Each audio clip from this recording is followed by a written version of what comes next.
Police have arrested 2 suspects. They're searching for 2 more in a violent home invasion, kidnapping, and robbery in Etobicoke. Our Steve Ryan will have more coming up. Plus, we are live near Dairy Road and Dixie in Mississauga tonight, where a man was critically injured in a shooting. Police believe it was a robbery attempt. And it has now been a week since a fire began on Thorncliffe Park Drive, forcing residents from 2 apartment buildings, and there's still no timeline for when they'll be able to return home. And an average family of 4 could be paying nearly $1,000 more for food next year. We'll take a closer look at the food price report. This is Live at 5.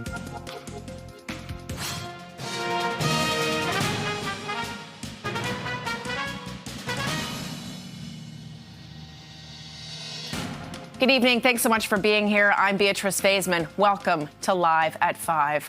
Well, 2 people are facing charges. 2 others are still being sought by police after an armed home invasion, kidnapping, and robbery in Etobicoke. For the latest on the investigation, let's go live to CP24's crime analyst, Steve Ryan. I know it's cliche to say it, Steve, but this one really does sound like a movie. You've got this situation where there's kind of an armed holdup, a kidnapping, a home invasion, and then police will try to apprehend these suspects to have a loaded firearm pointed at them. So what happened here? Unravel it for us. Yeah, so these are only allegations, but disturbing nonetheless. So it starts on December the 2nd between 11 and 12 p.m. up here in Rexdale in a residential area, John Garland and Martin Grove. Police allege that a man returned home. He was driving his red Honda Civic. When he pulled into the driveway, 4 suspects were behind him in a lone vehicle. The allegations are that 3 of those suspects got out of the suspect vehicle at gunpoint, put the driver in the back of his own vehicle, and then those 3 suspects got into the red Honda, and they drove around the neighborhood here for over an hour, being followed by the 4th suspect in the suspect vehicle. This was all at gunpoint. Demands were made of this man in his own vehicle. Then they returned to his home. They took him, the victim, now 4 suspects, all entered his home where there were 2 other people inside the home. So now you got 3 victims of a home invasion. A lot of property was stolen, and then the victim's red Honda was stolen, as was a pickup truck that was in the same driveway. So now you've got 4 suspects outstanding, wanted for allegations of kidnapping, home invasion, possession of stolen property. Now it's believed that they stole 2 vehicles. Police were quick to get on scene, some very good police work, and by 1:45 a.m., police officers in the area of Weston Road and the 401 located the red Honda. That suspect was arrested, allegedly at gunpoint, and what I mean by that is the suspect pointed a loaded firearm, police allege, at them. Without incident, he was arrested and taken into custody. That stolen vehicle was recovered, and then the pickup truck was recovered a short time later. Now, we did hear from Toronto Police earlier today. The superintendent will explain what happened with that second vehicle, and then the inspector will talk about the people charged and the charges they are facing. Here's more from the 2 officers. Shortly after, the stolen vehicle, the blue Ford F-150, was located and tracked to a dead-end street in the area of Albion Road and Islington Avenue. That vehicle charged at a scout car and also fled. But it was ultimately stopped by the emergency task force and members of our K9 unit at approximately 3 o'clock that morning. And that took place in the area of St. Clair Avenue West and Runnymede Road. After a short foot pursuit, a second individual was taken into custody as well. Jermaine Smith, 35, and Tajan Kelly, 30, both of Toronto, are being charged with a litany of serious offenses, including kidnapping, robbery with a firearm, and theft of a motor vehicle involving violence, otherwise known as a carjacking. Smith is also being charged with pointing a loaded firearm at an officer. Kelly faces additional charges for not complying with his release conditions and 2 counts of possessing a firearm contrary to a prohibition order. And while you are correct in saying that this reads like a movie script, but the reality is, Beatrice, in today's world of policing, that is an officer's reality every time they put that uniform on. So back to you. Troubling situation for sure. Steve Ryan reporting live from John Garland and Martin Grove tonight. Steve, thanks for this. And police are investigating a shooting in Mississauga that has left a man fighting for his life. Officers responded to a plaza in the Derry Road and Cardiff Boulevard area around 11 o'clock this morning. Here's a live look now from the scene. They found a man suffering from multiple gunshot wounds. He was taken to hospital where he remains in critical condition. Investigators say they believe the victim, who was actually in that black Cadillac Escalade, was shot during this attempted robbery. What we believe has transpired so far is that this was a robbery that took place. The victim that was shot, along with an adult female, were on board the black Cadillac Escalade that you see behind me here, at which point a confrontation occurred between three individuals. That confrontation fled on foot just a little bit west of here in the adjacent parking lot, where a physical confrontation happened between the suspects and the victim where he was shot. Police are looking for three suspects who were spotted leaving the scene in a black Jeep Wrangler. Well, one person is under arrest after a double stabbing in North York this afternoon. Emergency crews were called to this building on Sentinel Road in the Keele and Finch area around 1:30. They found two females suffering from injuries after a dispute. Both of them were rushed to hospital with serious but non-life-threatening injuries. Police say the pair are known to each other. One of them is now facing charges. No word on their ages. York Regional Police are investigating a crash in Vaughan. A car hit a light pole in the Jane Street and Teston Road area shortly after 2:15 this afternoon. Police say the occupants of the vehicle were taken to hospital, but it's not clear how many people were injured or how seriously they were hurt. All right, 5:06, -18. Let's get a check on the commute home with CP24's traffic specialist, Adjwet and Siabwa. I imagine that some problem areas and heavy volume. You guessed right. We are dealing with so many issues that are happening. You know, some are clearing, but problems have been happening on the northbound lanes of the 400. This is just through Finch. Left lane and shoulder blocked with this collision. All these flashing lights at least giving you a visual you need to bypass and get around this problem. But it is really, really slow at this point if you are making your way through this area from well before Shepherd Avenue. And then traveling towards the 401 on the westbound side. Actually, it's busy on the 401 itself across the top of the city. We did have some problems on the 401 eastbound in the collectors through Weston. Was a collision, was in the left lane. It just cleared away. And if you're using the Don Valley Parkway, it looks like it's not so bad northbound, starting to improve. Southbound, though, you're looking at delays approaching Bayview Bloor all the way down to the Richmond ramp. That ramp remains closed for that ongoing continued long-term road work. A reminder up in Vaughan, 400, Jane Street closed north and southbound between Teston and McGowan, and that is for an ongoing serious collision where a vehicle ended up striking a pole. I'll send it back to you. This CP24 traffic report is brought to you by 407 ETR. Enjoy the journey with a stress-free commute.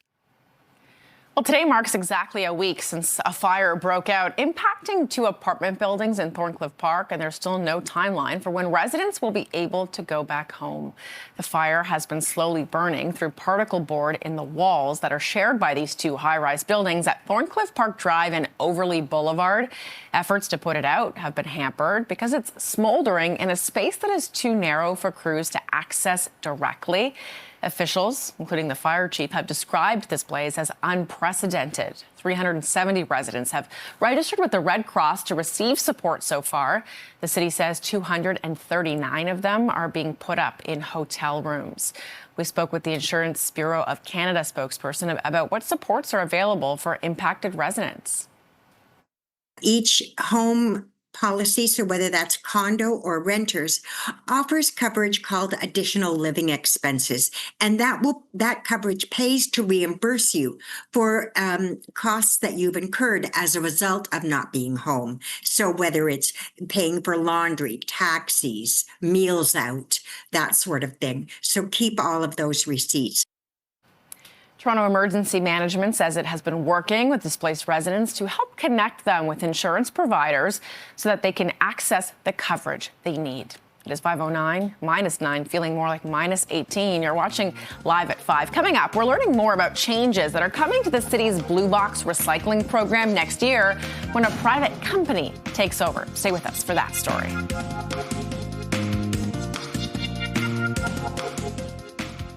Welcome back. Let's go to Queen's Park now, where Premier Dec.4 is defending his government's track record on education after being questioned by the Liberals in the Legislature today. We ended up adding another $2 billion to the education financing, up to $39 billion. They've never seen that in their entire lives. They destroyed the school system. That's what they did. We're improving it. We're actually teaching kids about STEM. You want to teach them about every wacko thing, left-wing radical thing? Back to the leader of the third party. He was getting kind of wacko in his answer. So I think he was probably talking about the sex ed curriculum, and which is one that he's teaching now anyways. I think he was just, he kind of, when he gets up, he doesn't know what to say about education because he doesn't really think about it. It's not top of mind for him. It's not, let's make our schools great, right? Or let's make sure our kids have the best opportunity, or we have the best math scores. The math scores that you see, grade 6, grade 3, that's all on them. Those kids, that's all on them. That's why the Premier's people don't like him answering questions, because you never know what's going to come out of his mouth. And I think once again, that's a Premier just trying to distract and divide people and distract from the fact that their government has failed our children. The Ford government says it's providing historic education funding in 2025-26 as it focuses on a back-to-basics approach on reading, writing, and math, supporting students with special education needs, and expanding access to mental health services. The Liberals are calling for an immediate investment of $1 billion to hire 10,000 support staff for schools across the province. And more than $500,000 investment to expand a Mississauga bottling and packing facility has also been announced. Premier Dec.4 and other provincial officials, along with Mississauga Mayor Carolyn Parrish, attended today's announcement at First Choice Beverage, which is owned by Lely Holdings. The current plant on Courtney Park will be expanded, and a new 85,000 square foot facility will be built with 275 jobs to be created. As part of this investment, Lely is also developing a new white label line specifically for brands that are using locally sourced ingredients, creating new economic opportunities for agri-food businesses across Ontario. Looking ahead to the next couple of decades, we had confidence that Ontario was well positioned to succeed, rising above the challenges caused by the uncertainty around U.S. tariffs and competitiveness of the manufacturing sector. Lely says its new North American hub in Mississauga will focus on plastic bottle manufacturing for products like tea, coffee, sparkling water, and flavored water. The TTC has announced the operating hours for the Finch West LRT when it opens on Sunday. The first westbound train will leave North Finch Oakdale Station at 7:33 a.m. The first eastbound train will depart Jane and Finch Station at 7:47 a.m. Two ceremonial trains will leave Finch West Station before regular service begins. The TTC says customers will have the opportunity to collect exclusive souvenirs on opening day to commemorate the launch of Toronto's newest transit line. The LRT will serve 18 stops along Finch Avenue with connections to Line 1, TTC bus routes, and regional transit service. The city is reminding residents of changes coming to Toronto's Blue Bin recycling program in the new year. As of January 1st, the city will no longer manage residential recycling pickup. Under provincial legislation introduced by the Ford government, a private company called Circular Materials is taking over recycling collection and related services for homes, some multi-residential buildings, schools, long-term care, and retirement homes. While bins and collection days are staying the same, the biggest change will be who to call when there's a problem. What isn't changing for the residents is that your blue bin is going to be collected on the same day. If your day is Tuesday, it will stay a Tuesday. It's not going to move.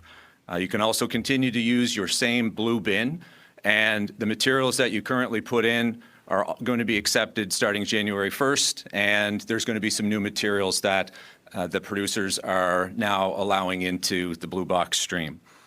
The only real difference is how the system is going to be managed behind the scenes. Right now, for our 311 service at the city, you can send it anytime. You can call it overnight. It's a 24/7. As I understand it, that the calls to this number, it's a 9 to 5 operation. I think we'll be asking that they expand the hours of their call center, which may or may not be contracted out, we're unclear. Expand the hours, because we know that in January, in that busy time after Christmas, there will be a lot of calls about recycling. Some of the new materials being accepted as of January 1st include black plastic, toothpaste tubes, and deodorant containers. It is 5:16, feeling like minus 18. You're watching Live at 5. Food is expected to cost more next year. We'll have reaction to the food price report coming up right after the break.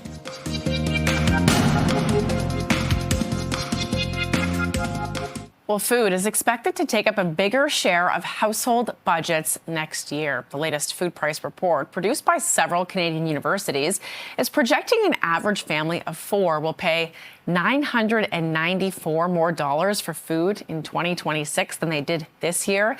That's because of issues like trade and climate change. The increase, making for an estimated total bill of more than $17,500, comes from a projected 4 to 6% inflation rate for food next year. The inflation rate is higher than the roughly 4% seen this year and would outpace an overall inflation rate that's expected to decline to the Bank of Canada's 2% target.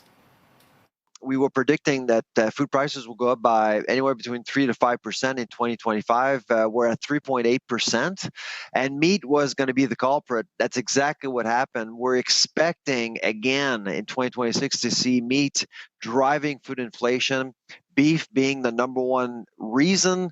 And of course, because of beef prices, people are so shocked, they pivot towards chicken and pork. We're also expecting prices for both chicken and pork to increase as well. For reaction to the food price report and how it could impact the restaurant industry, we're joined live by Kelly Higginson, the president and CEO of Restaurants Canada. Kelly, good to have you. When you're hearing these stats, what comes to mind for you and how it's going to impact the restaurant industry? Well, it's very concerning. I mean, affordability really is one of the biggest threats to our sector for a variety of reasons. First and foremost, Canadians are having to pull back again this year, and we found the same thing last year. We have Canadians who have reported back in our latest polling, 75% of them are saying that they're going to, because of the mounting pressures of rising costs, and these are things, of course, on food, the necessity, they're going to have to eat out less often. And I think, that's really impacting the day-to-day quality of life for Canadians. These are busy families, and having a quick takeout pizza at the end of the week, they're having to cut back on some of these simple things that simply make the week a little bit easier for them. So it's incredibly concerning from that point, because it is our consumer. And then we're also faced with these continual increases in costs, and input costs have been very challenging for our operators. We've seen double digits over the past couple of years, food leading the way, insurance at 15%. I mean, there's a number of input costs that just continually increase, so all very challenging. Certainly, you bring up an excellent point there, that the cost of food for these restaurant owners to buy is not going down either. And then they pass it on, of course, to the consumer. And the cost of living for both is quite high, both the consumer and the operator. So I guess what kinds of strategies are you seeing some of these restaurant owners come up with to try to keep costs as low as possible while still generating revenue? Keep in mind, they are small businesses across the city and country. 85% of our businesses are small businesses. And while we have seen menu prices increase over the past year, they're not going up as quickly as the rate of food inflation, because we just realized over the last 3 years, we couldn't pass that on to Canadians at the whole cost because of the price sensitivity that Canadians are facing. I think what we're going to see, unfortunately, is trimming down of hours of operation. We're going to see trimming down of shifts for staff. All of this obviously has a huge impact, as we're the 4th largest private employer in the country. So there is a massive trickle-down effect there, and we're going to see tighter menu offerings. So really making sure that everything on that menu is moving quickly, that there is no risk of waste in there. And we're probably going to see, as we were just hearing from the professor, the food professor, we're probably going to see some movement away from some offerings around beef and these higher-priced items that are, just out of reach for us to be able to carry on our menus. Yeah, no question. Meat, dairy, some of the biggest culprits when it comes to this inflation. Do you find, Kelly, that restaurateurs pay attention to these kinds of stats and strategize for the year ahead of how to make sure that they're able to still, keep a full house if possible and serve good food? Absolutely. It is what keeps our operators up at night. And definitely since we came out of the pandemic, one of the things that we have seen is a stat that it's still concerning and we haven't been able to lower the statistic is, 12% of our operators in 2019 were operating at a loss or barely breaking even. And that statistic now, 5 years later, sits at 40%, and it is just not going down. So these are the pieces that keep our operators up at night. They want to have a great experience for their customers. They want to be able to have a viable business model, and they want to be able to have some great offerings. And all of these things are incredibly challenging for the operators. Yeah, no question. I guess part of the love of opening a restaurant is sharing your love of food with the consumer. It's tough to do in this climate. Kelly Higginson, the President and CEO of Restaurants Canada, thanks for your time tonight. Thank you. All right, well, it is 5:24. Feels like minus 18. You're watching Live at 5. And coming up, the Blue Jays are reportedly courting the player considered to be the top free agent available this winter. We'll explain coming up.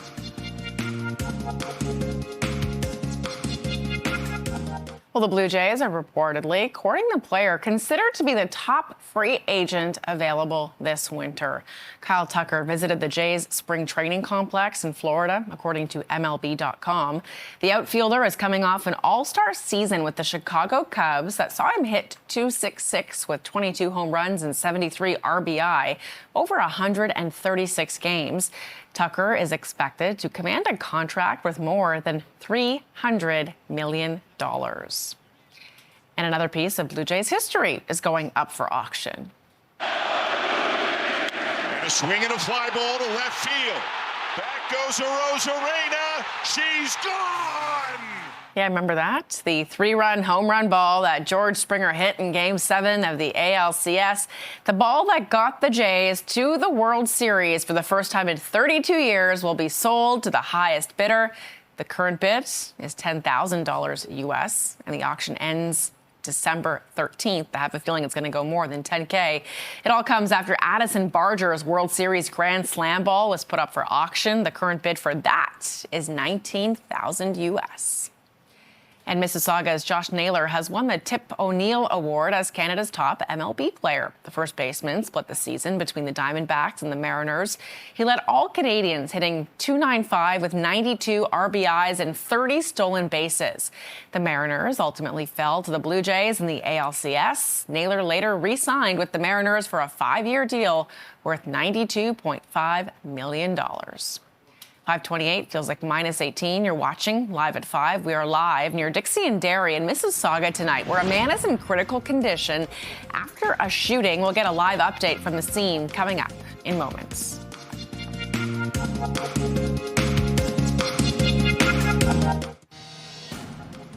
Police have arrested 2 suspects, and they're searching for 2 more in a violent home invasion and robbery in Etobicoke. Plus, we are live near Derry and Dixie in Mississauga tonight, where a man has been critically injured in a shooting. Police believe it was a robbery attempt. It has now been a week since a fire began on Thorncliffe Park Drive, forcing residents out of 2 towers, and there's still no timeline for when they'll be able to return home. And an average family of 4 could be paying nearly $1,000 more for food next year. We'll take a closer look at the food price report. This is Live at 5.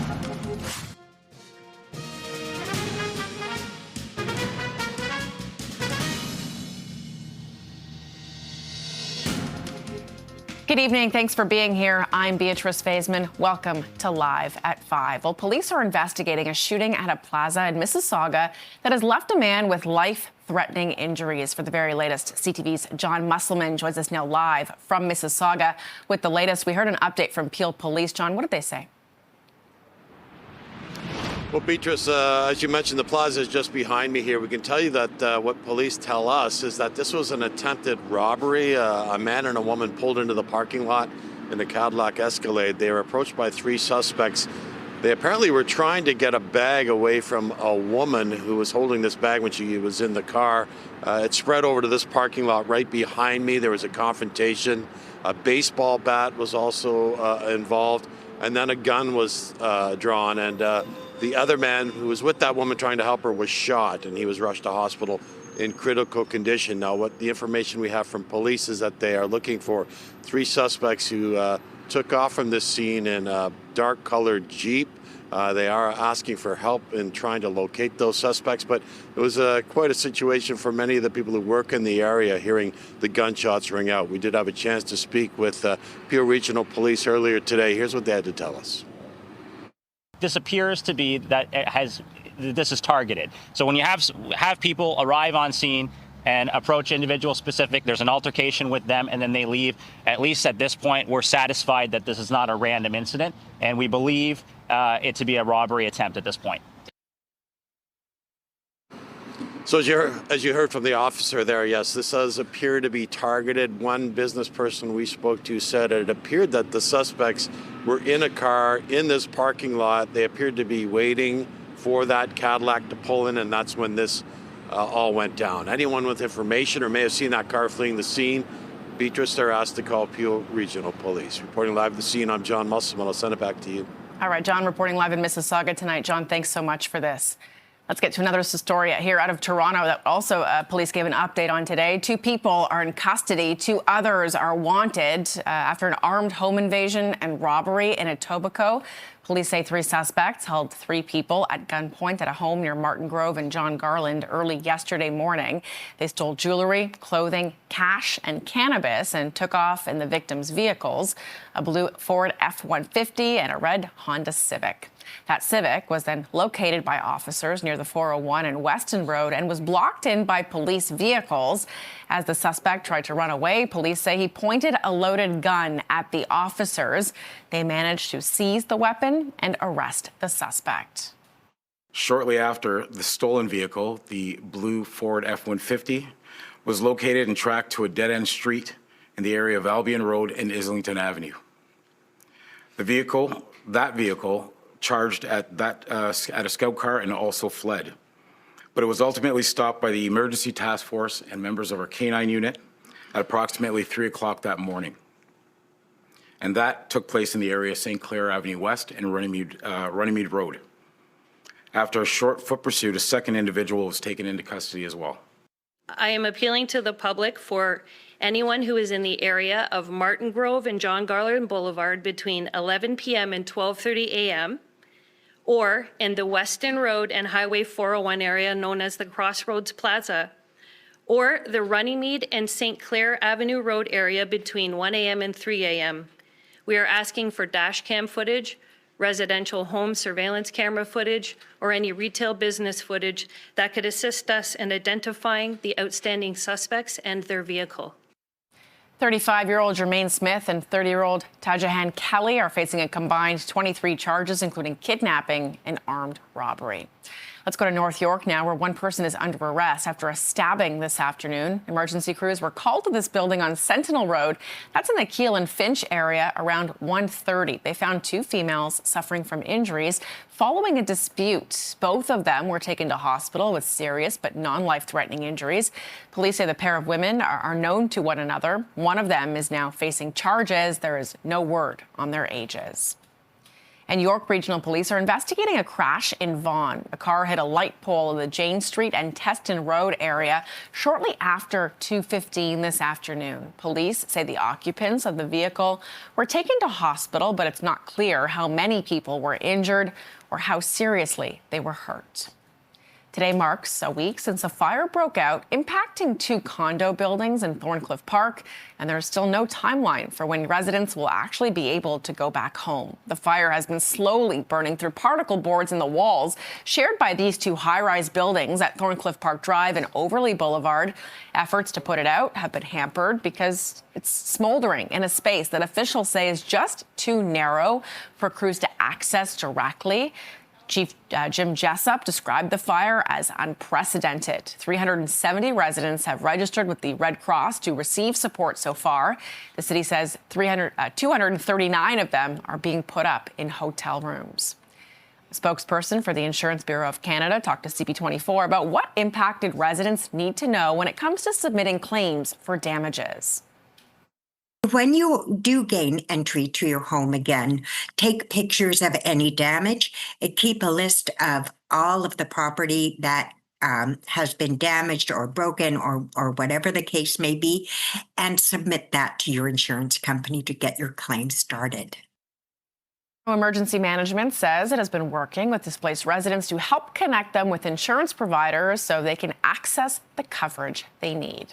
All right, 5:37 minus 18, prime commute home time. Let's see what our traffic specialist is keeping her eye on. What you got? I've got problems. If you're making your way out on the Toronto-bound lanes of the QEW, this is just through Bronte. It's the center lane that is out with this collision. It's not the best camera view, but you can see the problem. Emergency crews are on scene, but no fire. Once the fire arrives, you know, they always block additional lanes, but just the one lane blocked at this point, and the backlog is still there, B. That does extend from well before Walker's line. Then some problems brand new. This is on the eastbound lanes of the 401 on the exit ramp that takes you to Renforth. You'll find the right lane blocked. That is following a stalled vehicle. And then if your travels take you further east on the 401, still pretty jammed. Eastbound 401 into Durham in particular. We had some problems through Brock Road. Was a collision. It was in the left lane. Just watch that last vehicle clear the scene. And it's not really clearing up on the Gardner westbound. Still pretty jammed from approaching York Bay Yonge, and everything seems to start to thin out a little bit as you make your way past rural York. We still have that collision investigation happening up in Vaughan. Jane is still closed both ways between Teston and McGowan. I'll send it back to you, B. Ajwa, thanks for this. Welcome.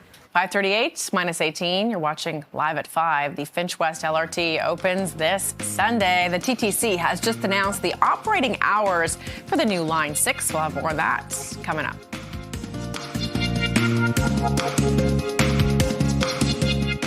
Premier Dec.4 defended his government's track record on education today after being questioned by the Liberals in the Legislature. We ended up adding another $2 billion to the education, financing up to $39 billion. They've never seen that in their entire lives. They destroyed the school system. That's what they did. We're improving it. We're actually teaching kids about STEM. You want to teach them about every wacko thing, left-wing radical thing? Back to the leader of the third party. That's why the Premier's people don't like him answering questions, because you never know what's going to come out of his mouth. And I think once again, that's a Premier just trying to distract and divide people and distract from the fact that their government has failed our children.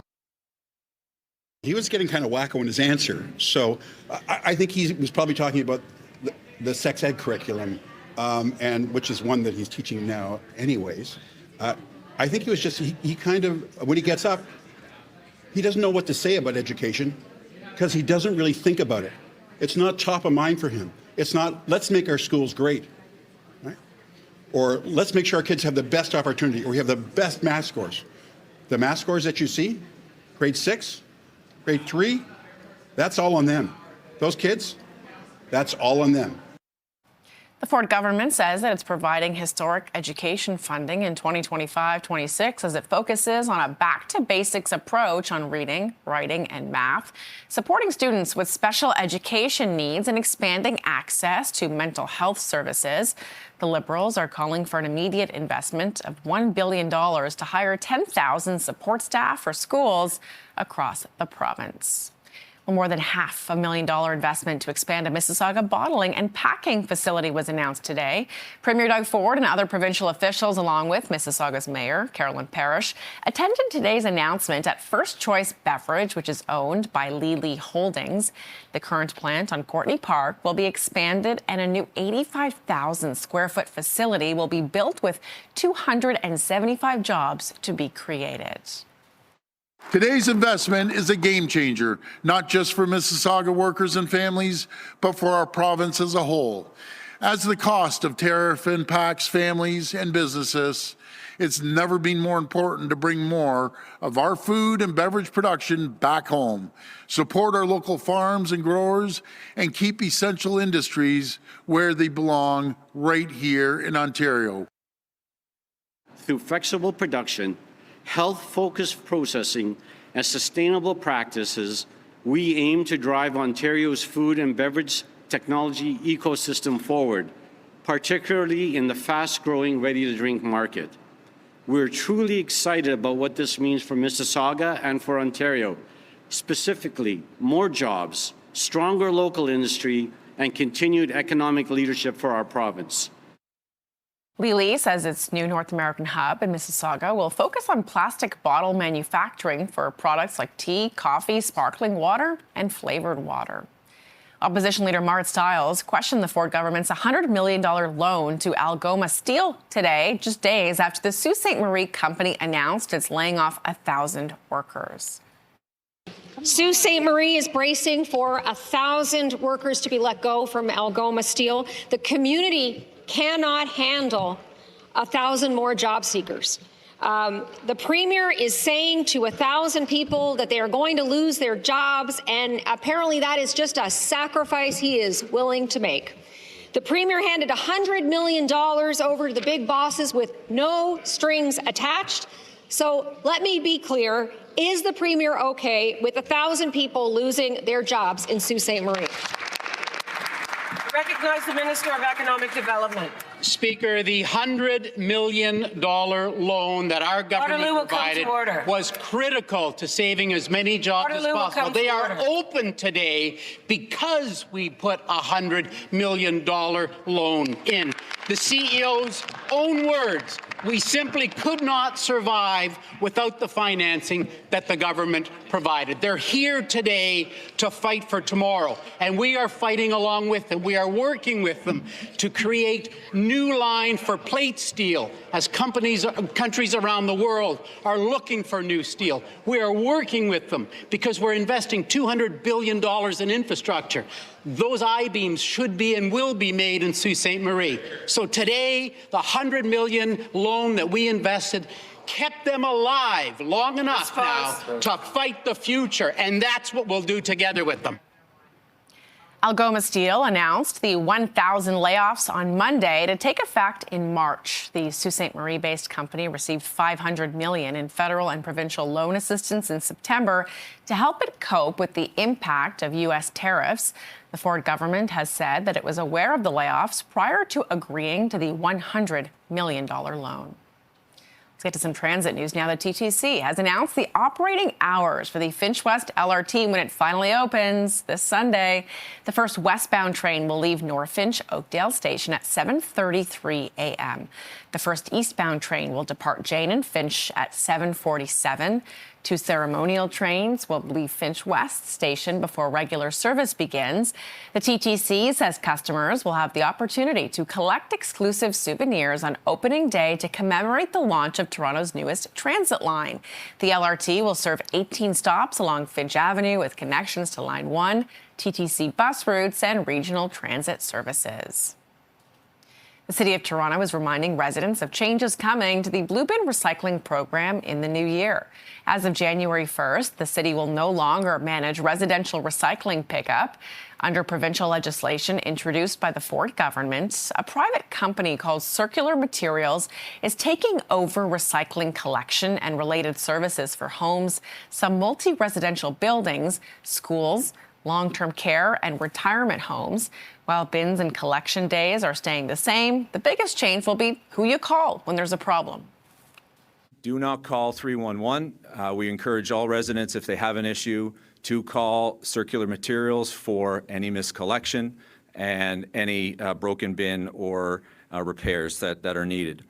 But ultimately, regardless of who manages the recycling system, the city is fully committed to ensuring the smooth transition, but also that we as a city divert as much material as possible. So please continue to recycle.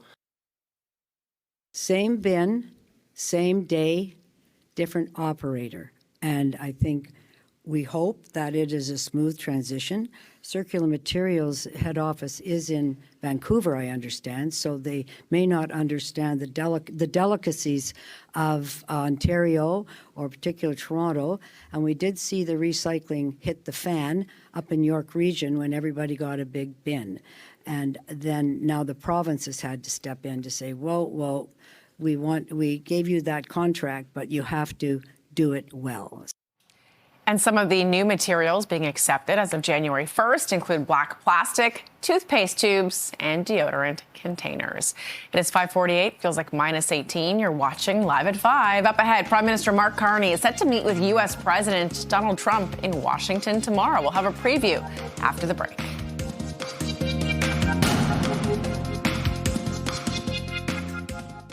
Well, food is expected to take up a bigger share of household budgets next year. Some tough news from families today as the latest food price report produced by several Canadian universities is projecting an average family of 4 will pay $994 more for food in 2026 than they did this year. And it's because of issues like trade and climate change. The increase makes for an estimated total bill of more than $17,500, comes from a projected 4 to 6% inflation rate for food next year. The inflation rate is higher than the roughly 4% seen this year and would outpace an overall inflation rate that's expected to decline to the Bank of Canada's 2% target. I think the biggest factors that we're seeing right now, climate change, and I mean, we were talking about beef. Climate change is the big deal here.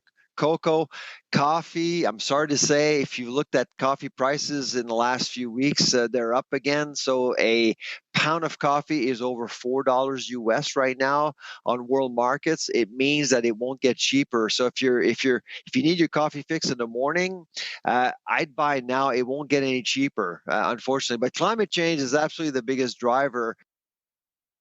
And Kelly Higginson, the president and CEO of the restaurant group Restaurants Canada, tells CP24 that affordability is one of the biggest threats to the restaurant sector, adding high prices also impacts the quality of life for consumers. You know, having a quick takeout pizza at the end of the week, they're having to cut back on some of these simple things that simply make the week a little bit easier for them. So it's incredibly concerning from that point because it is our consumer. And then we're also faced with these continual increases in costs, and input costs have been very challenging for our operators. We've seen double digits over the past couple of years, food leading the way, insurance at 15%. I mean, there's a number of input costs that just continually increase. So all very challenging. The report indicates that seafood prices are expected to rise to 1 to 2% next year, while dairy and eggs could go up 2 to 4%. Well, Prime Minister Mark Carney and U.S. President Donald Trump are scheduled to meet tomorrow in Washington, D.C. The Prime Minister's office confirms to CTV News that Carney will have a brief meeting with Trump, and he'll also have a separate meeting with Mexican President Claudia Sheinbaum. All three of them will be at the Kennedy Center in Washington for the FIFA World Cup draw. The meeting comes as public hearings on the Canada-U.S.-Mexico trade agreement are underway in the U.S. Capitol. Former Maple Leaf sports and entertainment head Tim Luecki has been pardoned by U.S. President Donald Trump 5 months after being indicted. Luecki was charged for allegedly orchestrating a conspiracy to rig the bidding process for an arena at a public university in Austin, Texas. He had pleaded not guilty prior to Trump granting a full and conditional pardon for unknown reasons. Luecki stepped down as CEO of Oakview Group as a result of the indictment. The company operates dozens of venues across North America, including Hamilton's recently renovated TD Coliseum. 5:55 feels like -18. You're watching Live at 5. What were Canadians Googling the most in 2025? I mean, the pictures on your screen gives you an idea as to what some of the search trends were. We'll have more after the break. Well, Google Canada is out with its year in review, highlighting the searches that defined 2025. The company says our national pride was on full display, with the Blue Jays dominating trends, including searches for players like George Springer and Vladdy Guerrero Jr. Not a huge surprise there. Pop culture was also top of mind as Canadians tried to learn more about Labubu. Yeah, the viral toy taking over feeds, along with the internet slang term that none of us actually know what it means, 6'7". We also tried to navigate a changing political landscape this year, with searches spiking for key figures like Mark Carney, Zoran Mamdani, the new New York mayor, and Jagmeet Singh. As for our top questions, Canadians wanted to know, why is Canada Post on strike? Why did Trudeau resign? And here's the magic question: why do baseball players spit. And speaking of Trudeau, it appears that our former Prime Minister and Katy Perry are officially a couple. Japan's former Prime Minister, Fumio Kishida, sharing a photo on X alongside Trudeau and Perry, describing the pop star as the former Prime Minister's partner. Kishida says they enjoyed lunch together in Tokyo.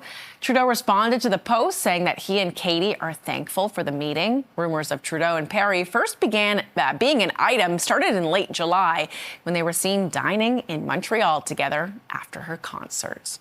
5:59, feeling like minus 18. You're watching Toronto's breaking news, CP24. Thanks so much for watching. CTV News Toronto is coming up next. Stay with us.